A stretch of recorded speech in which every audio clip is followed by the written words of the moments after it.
Assalamualaikum warahmatullahi wabarakatuh. Salam sejahtera untuk kita semua, teman-teman yang saya cintai. Sesi kali ini saya akan memberi pengantar tentang nafsu itu seperti bayi.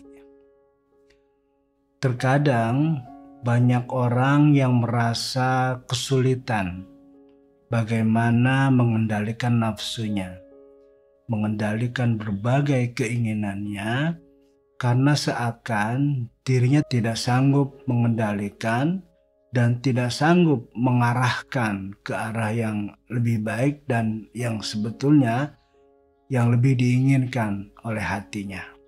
Teman-teman yang saya cintai, dalam pepatah bahasa Arab, nafsu itu memang diibaratkan seperti bayi. Kalau dibiarkan dia terus menyusui ibunya, maka dia tidak akan berhenti sampai usia kapanpun. Tetapi kalau kita sapih untuk berhenti menyusui, maka dia akan berhenti. Nah, begitulah nafsu. An-nafsu katifli in tuhmilhu syab'a ala hubbir rada'i wa in taftimhu yanqatimu. Nafsu itu seperti bayi.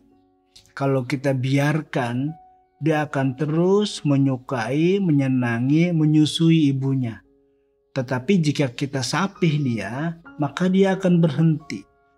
Jadi memang nafsu itu diibaratkan dengan seorang bayi yang kalau dia kita sapih, memang beberapa waktu saat proses penyapihan bayi dari menyusui kepada ibunya itu akan mengalami berbagai macam gejolak.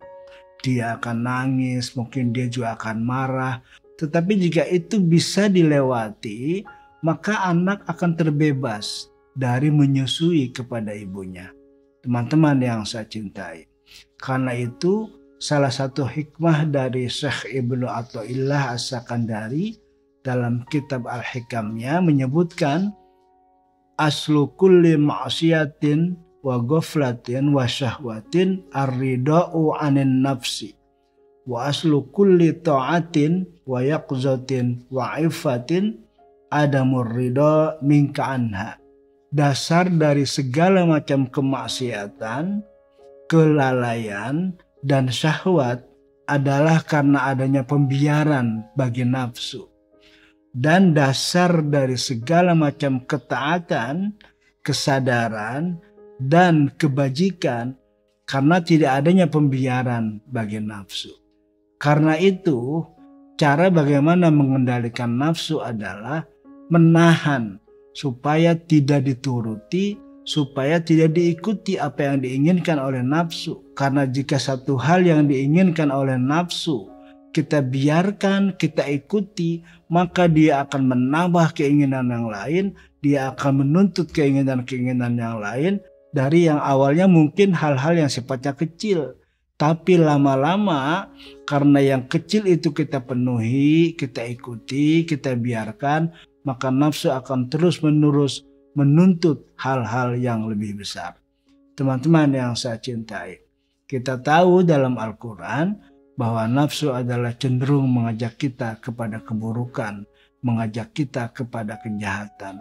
Karena itu salah satu mengendalikan agar nafsu itu tidak terus-menerus meminta, menuntut, agar keinginannya dipenuhi adalah kita harus memotongnya.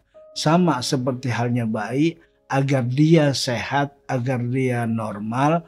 Di usia 2 tahun kita harus menyapihnya, walaupun saat-saat penyapihan itu terjadi berbagai macam gejolak, tetapi akhirnya bayi itu tidak lagi menginginkan atau tidak lagi menyenangi untuk menyusui kepada ibunya.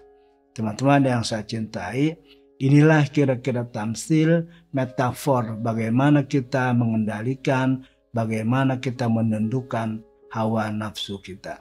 Saya akan akhiri sampai di sini. Semoga ada manfaat buat kita bersama. Terima kasih. Assalamualaikum warahmatullahi wabarakatuh.